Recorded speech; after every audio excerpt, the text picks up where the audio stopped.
because they were suing people for big bucks Mm-hmm. using their name, and they hadn't gotten any of the money. Right. They're saying, where's our money? You sued these people. You made them hate us. Now where's our money? Right. They said, oh, the money's all been dispersed. Right. And they had to use part of the money to pay the attorneys for more lawsuits. Mm-hmm. And at one point, the Stones were actually talking about suing their label because they wanted their money. Mm-hmm. But their money was gone and had been dispersed. And they didn't get any. So who gets the money? It's a very good point. And, you know, excuse me. But more to that is that you also, you know, it's been dispersed, and at the same time they're still filing the John Doe. I mean, think about how much they spend on filing these lawsuits, because they file them under John Doe to do discovery to find out who the person really is. So you file John Doe 1 through 20. You're suing 20 people just to even find out who they are, because you think they might have infringed your work. And then they you know, once they do the discovery process under civil law, they dismiss the John Doe lawsuit, and then they sue the actual person. Refiling. So, you know, you figure hours that lawyers spend on this shit.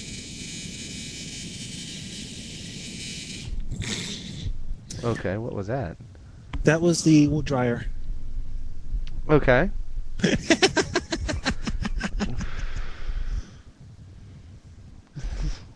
Sorry, the computer is right next to the dryer. Okay. I just like, I'm like, that was like totally random. Okay. Okay, you caught me. Yeah, okay, you caught me. We're building a monster, Oh, okay.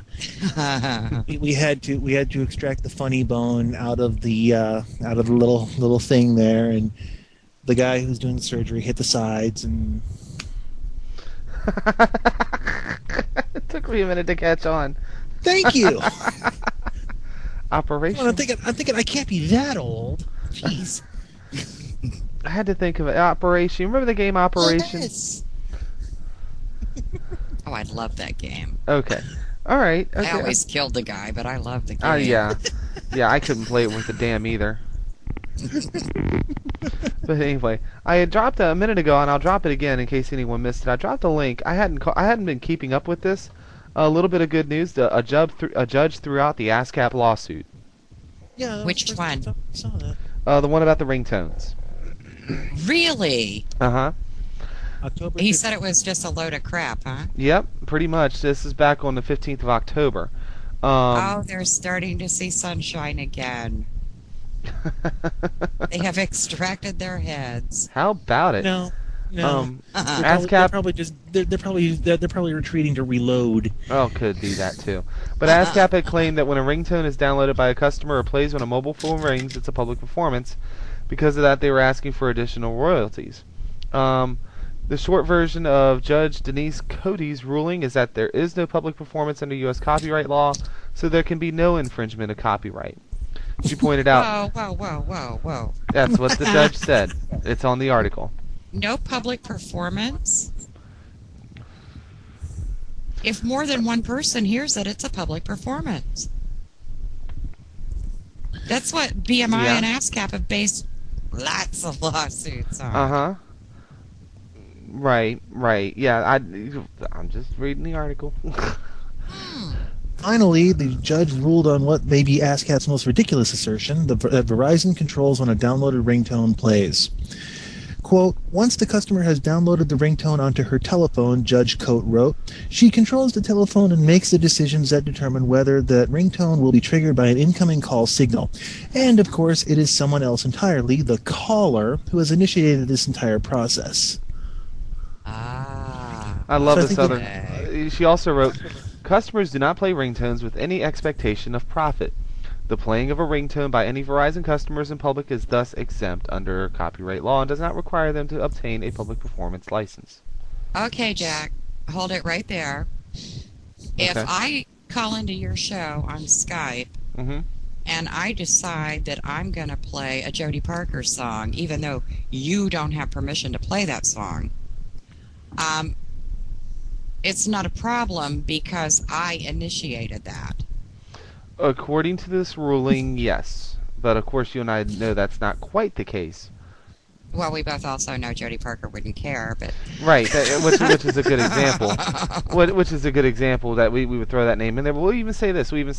Somebody who's a BMI member, Pete Berwick. Pete Berwick, I think we've done that. Yeah. Okay. Now, Pete, in his own exact words, were, "Jack, you can play my shit all day long," quote unquote. Yeah, that is exactly what he said. That is exactly what he said. Only he said it a little more passionately. Yeah. Like, please do. Yeah. This is interesting. Yeah. You mean there might be a voice of sanity and reason? Or maybe a judge hadn't been paid properly, or. I mean, let's face it, we know this shit goes on. Can they appeal this ruling? Can they go to a higher court with this ruling and appeal it? It doesn't say in the article. Yeah, it doesn't. I bet they will. I wonder if they have. How much do you want to bet that judge walked out of the courtroom and got a phone call and then the ringtone was Rick Astley? How much do you want to bet? Well, this is something. It's interesting that they actually showed signs of sanity in this particular ruling. Mm-hmm. But you got to keep in mind that judge probably has a cell phone, and she probably has a ringtone. Mm-hmm. And she's thinking, oh, shit, this affects me. Well, judges have lives, too, believe it or not. Yeah. Lawyers may not. Now, judges do. If we can get a few of them to start broadcasting any music on the internet, we'd be set. Or get a couple of them to make some YouTube channels, with music in the background. Yeah. Cop rock? What? That is awesome. I'm really, really happy with that. Yeah, because, we talked about it back when the whole thing first came down. And we didn't... Yeah, probably, Rob. We had talked about it when the whole thing first came down. And we hadn't really I hadn't really been following it since, because there's just been... over the summer we had Freedom Fest and everything else, and then my personal life went nuts, and I just haven't done the time for show prep and keeping up with shit like I usually do. So, yeah, that's cool. Can I kind of copy and paste this into the open chat here? Sure, go ahead.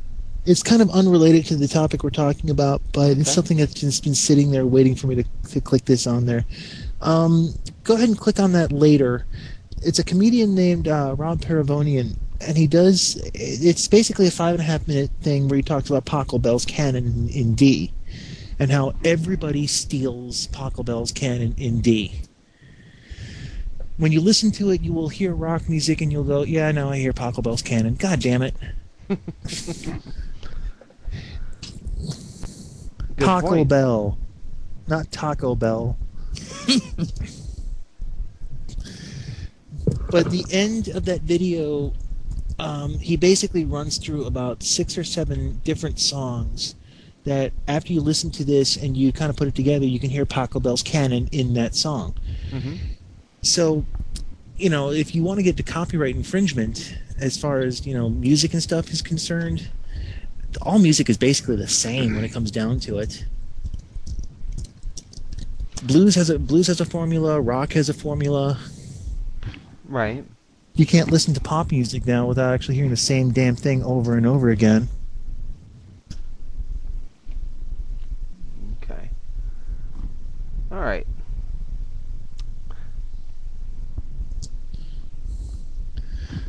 Ow.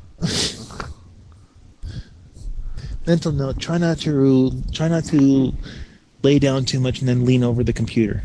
Bad idea. Yeah. Okay. How about we change up gears a little bit here? Let me pull the plug on the recording.